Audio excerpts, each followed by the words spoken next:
masyarakat yang menggunakan jalan tol tidak lagi mendapati gate-gate itu akan berada di pintu tol, gerbang-gerbang tol, dan bahkan secara gradual gerbang-gerbang tol itu juga akan ditiadakan. Timeline ini dan harap penuh itu implementasi akan dilaksanakan di tahun 2020. Kedepannya kita akan melaksanakan transaksi tanpa melakukan sentuh atau nirsentuh begitu ya.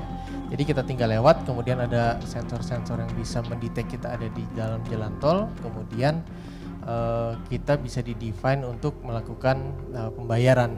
Sistem yang kita buat ini sebenarnya sudah banyak dilakukan di negara maju, Mbak. Di negara Eropa juga seperti sudah itu. Diterapkan sudah ya, diterapkan Pak? dengan berbagai teknologinya. Dan di Indonesia ini kita menggunakan sistem dengan navigasi satelit.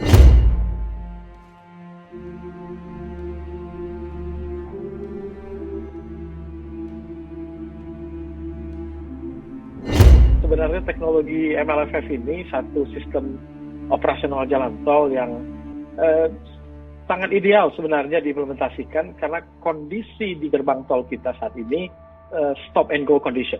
Dan Indonesia melakukan lompatan teknologi dengan menggunakan Global Navigation Satellite System.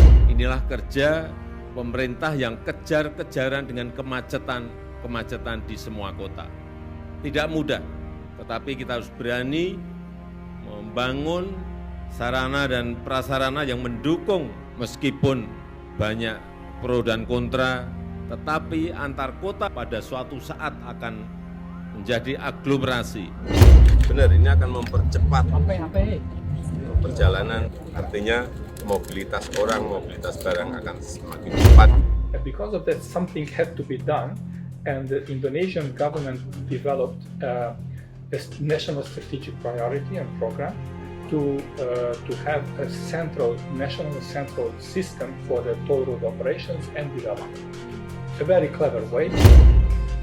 Kembali menjadi yang pertama di Asia Tenggara, Indonesia sebentar lagi akan menggunakan teknologi pembayaran tol tanpa henti atau Multi Lane Free Flow atau MLFF berbasis Global Navigation Satellite System atau GNSS untuk melengkapi kecanggihan infrastrukturnya.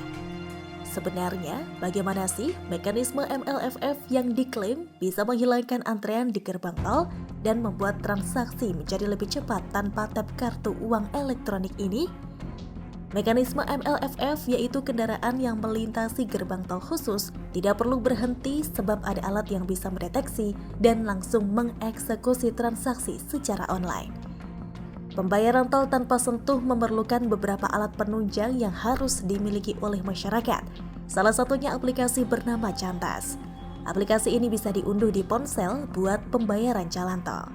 Nah, melihat perkembangan teknologi pada infrastruktur Indonesia yang cukup pesat, Malaysia dan Singapura pun tak mau ketinggalan.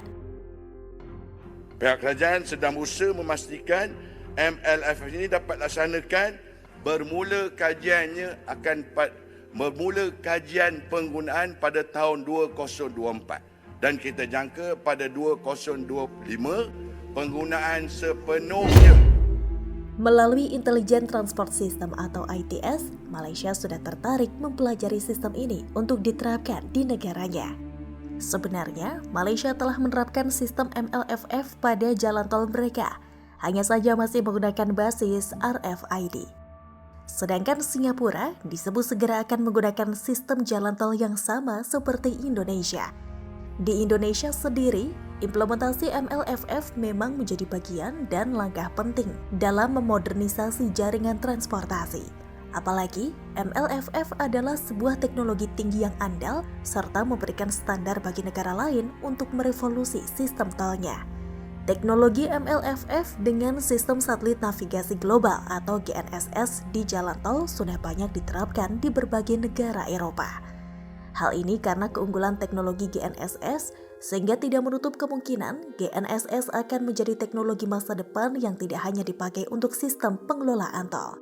Sebab itu bisa menentukan posisi sangat akurat. Teknologi MLFF berbasis GNSS merevolusi perjalanan menggunakan jalan tol sehingga menjadi lebih lancar dan efisien serta membawa Indonesia dalam memasuki era Toll Roads Technology 4.0. MLFF di Indonesia sudah memasuki tahap fase implementasi dan diuji coba di Tol Mandara Bali pada Desember 2023 lalu. Seperti yang sudah disebutkan tadi, uji coba pertama menggunakan sistem berbasis Global Navigation Satellite System atau GNSS yang menggunakan telepon genggam melalui aplikasi. Namun, ke depan bisa jadi penerapan MLFF tanpa perlu menggunakan telepon genggam. Masyarakat Transportasi Indonesia atau MTI pun mendukung penerapan sistem pembayaran tol non-tunai nirsentuh di Indonesia ini. Penerapan MLFF dapat menjadi solusi untuk kemacetan di pintu-pintu tol. Pasalnya, kemacetan ini menyebabkan polusi udara dan pemborosan konsumsi bahan bakar minyak atau BBM, terutama BBM subsidi. Kendati begitu, sistem MLFF ini harus benar-benar disempurnakan sebelum diterapkan. Sehingga begitu MLFF diaplikasikan di pintu-pintu tol, masyarakat langsung mendapatkan teknologi dan mekanisme yang terbaik.